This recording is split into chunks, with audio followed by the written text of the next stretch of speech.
졸업을 하고 성인이 되면 누구나 한 번쯤 내 집 마련에 대한 고민을 합니다. 저도 한때 독립해서 예쁘게 집구 방구하고 사는 꿈을 꿨지만 현실은 개 거지라서 엄빠집에 빈대처럼 붙어 살고 있죠. 조선시대에도 지금과 마찬가지로 집에 대한 고민이 많았는데요. 이번 교양만두는 한양에서 내 집 마련하기입니다.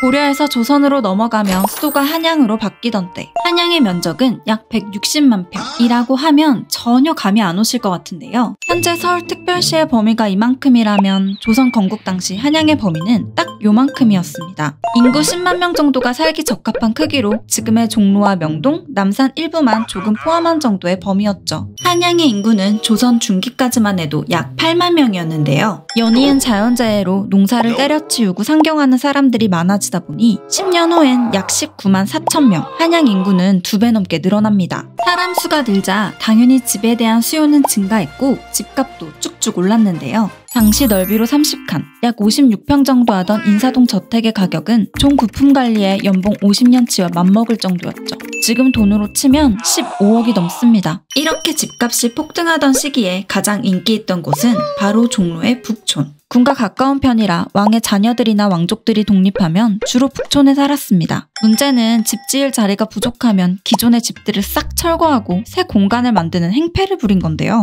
무려 세종대왕조차 제일 예뻐하던 막내 아들 영흥대군의 집을 지어줄 땐 안국동의 민가 60채를 철거해버렸고요. 문종의 딸 경혜공주가 독립할 땐 40채의 가옥이 철거됐습니다. 집 구하기가 어려웠던 이 시기엔 남의 집을 빼앗는 여가탈의 편상도 생겨났는데요. 집 없는 양반이 평민들의 집에 쳐들어가서 버티고 버티다 결국 그 집을 빼앗아 버리는 완전 양아치 짓을 한 거죠. 빼앗는 수법도 다양했습니다. 전염병을 피해서 왔다는 핑계로 무단 침입해서 그대로 눌러앉기, 여장을 하고 가마를 탄 채로 들어와서 뻗대기, 심지어 여러 채의 집을 빼앗은 뒤 이곳저곳 옮겨가면서 사는 놈도 있었습니다. 신분으로 찍어 누르니까 원래 주인들은 개빡쳐도 어쩔 수 없었던 거죠.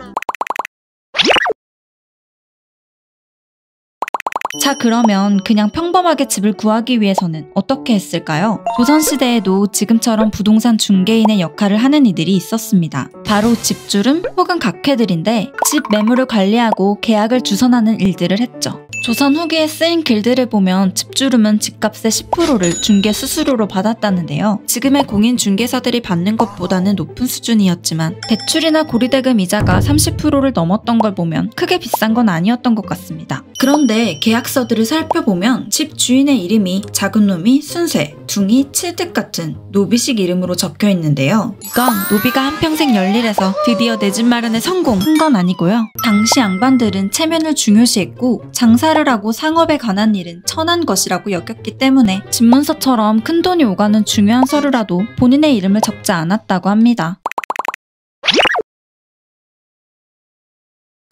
당시 서울에 집을 사려면 지금 돈으로 약 10억 정도가 들었는데 돈이 부족해 남의 집에 새들어 사는 양반들도 많았습니다. 예를 들어 태계 이왕의 집은 원래 경상북도 안동이었는데요. 안동에서 한양까지 출퇴근? 거의 워싱턴에서 서울로 매일 출근하는 수준의 거리겠죠? 그래서 어쩔 수 없이 서울 덕수궁 근처에 새방을 구했습니다. 이황은 성균관의 대사성, 지금으로 따지면 대학 총장급의 거물이었는데요. 그런 이황조차 새방살이를 하던 시대였던 거죠. 조선시대에도 지금처럼 인서울, 인한양에 학군 네트워크가 있었는데요. 18세기 장원급제자의 수를 보면 한양 출신이 무려 70%였고 19세기엔 80%를 넘을 정도로 한양 출신들이 대세를 차지했죠. 원칙적으로 과거 시험은 3년마다 한 번씩 치러졌는데요. 해자를 책봉한다거나 병에 걸린 왕족이 다 나았거나 그냥 임금 본인이 원할 때 한양에서 급 특제 시험이 열렸습니다. 당연히 가까이 사는 공시생들이 압도적으로 유리할 수밖에 없었죠. 심지어 왕이 지 맘대로 과거를 급 취소하는 경우도 있었는데요. 지방러들은 시간은 시간대로 돈은 돈대로 쓰고선 울면서 돌아가야 했죠. 그러다 보니 다산 정약용도 자식들에게 인한양을 강조했는데요. 유배 생활 중에도 아들들에게 이런 편지를 썼습니다. 하지만 아들들은 결국 인한양을 하지 못했죠.